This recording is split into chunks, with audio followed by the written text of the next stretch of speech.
fa mangataka ny tazomana ny fepitona farany afahana mandoetra makasika ny fitaterana kosa ny syndikan'ny mpitatitra eto Madagasikara mivondrona ao anatin'ny semampafi Ratsahivina moa dia nolavin'ny tale général ny etra izany zavatra izany voatsela akory zay tato-baovao entin'ny rotsirakoton'ray ny amsarany Mamra Samuel.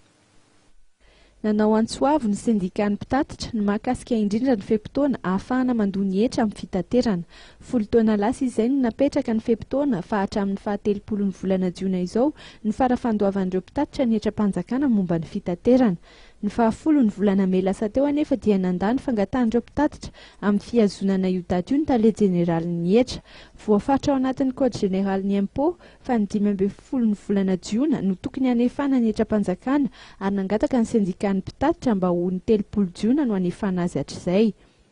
Dia andray ny fepetra tandrify azy tandrify zany fizirizirina zany ny aty anivon'ny mpanao fitaterana izay taritiny ny syndicat semampafi.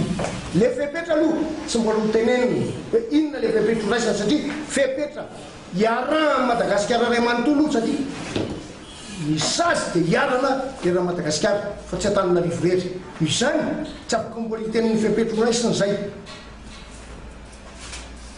Fa iarahantsika mahita eo ihany hoenitsika inona le fepetra raisiny mpanao fitaterana rehetra era Madagasikara raha miziriziry mbola hanasazy ny mpanao fitaterana ny mpitandro ny filaminana mikasika ny etra-panjakana. Anisan'ny takian'ny mpitatitra ihany koa moa ny tokony isiany vola eny anivon'ny hopitaly izay omeny tranom-piatohana indrindra mahakasika ny ontra ho an'ireo izay traboana.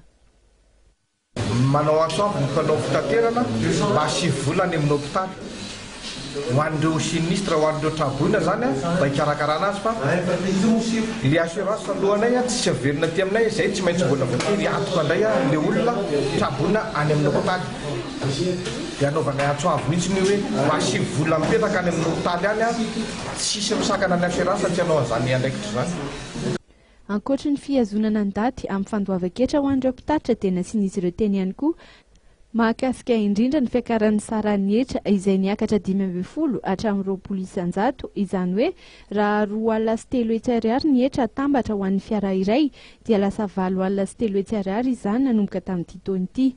Tsy mandany andoavana etra araka izany ny mpitatitra fa tokony hajaina ho izy ireo ny fotoana hatr'izay.